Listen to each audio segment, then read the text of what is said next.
Hello everyone, সবাই কেমন আছো? সেদিন ছিল ১৬ই মার্চ। পশ্চিমবঙ্গের সবথেকে বড় মেকআপ কার্নিভালে আমি আর আমার হাজব্যান্ড অ্যাটেন্ড হয়ে আমাদের ভীষণ ভালো লাগছে। আমাদের বাড়ি কালীনারায়ণপুর, সেখান থেকে পৌঁছে গেলাম দমদম। দমদম থেকে আবার মেট্রো ধরে পৌঁছে গেলাম রবীন্দ্র সদন। সেখান থেকে ওলা বুক করলাম। ওলা বুক করে আমরা ধনধান্য অডিটোরিয়ামে পৌঁছে গেছি। তো সেখানে পৌঁছে আমাদের ভীষণ ভালো লাগছে। তো আমরা সেখান থেকে এন্ট্রি করে নিলাম। এন্ট্রি করার পরে আমরা পৌঁছে গেছি যেখানে আমাদের মাস্টার ক্লাস ছিল, সেই হলে। তো আমাদের ভিআইপি সিট বুক করা ছিল, সেখানে আমাদের ভিআইপি সিট অলরেডি আমরা বসে পড়লাম। অলরেডি মাস্টার ক্লাস স্টার্টিং হয়ে গেছিলো। সেখানে মাস্টার ক্লাস দিচ্ছিলেন হচ্ছে মুক্তি ম্যাডাম এবং বৈশাখী ম্যাডাম। তো বৈশাখী ম্যাডাম এবং মুক্তি ম্যাডামের ক্লাস পেয়ে আমরা ভীষণ ভীষণ হ্যাপি। অনেক কিছু জানতে পারলাম, অনেক কিছু শিখতে পারলাম।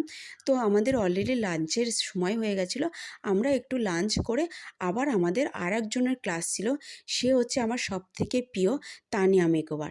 তানিয়া মেকআপ আর্টিস্টের ক্লাস পেয়ে আমরা ভীষণ ভীষণ অনেক কিছু জানতে পারলাম। তো ভীষণ এই 3টে মেকআপ আর্টিস্টের ক্লাস পেয়ে আমরা অনেক কিছু জানতে পারলাম, অনেক কিছু শিখতে পারলাম। তো ফ্রেন্ডস, তোমাদের কেমন লাগলো একটু তোমরা জানিও। Tata, bye bye.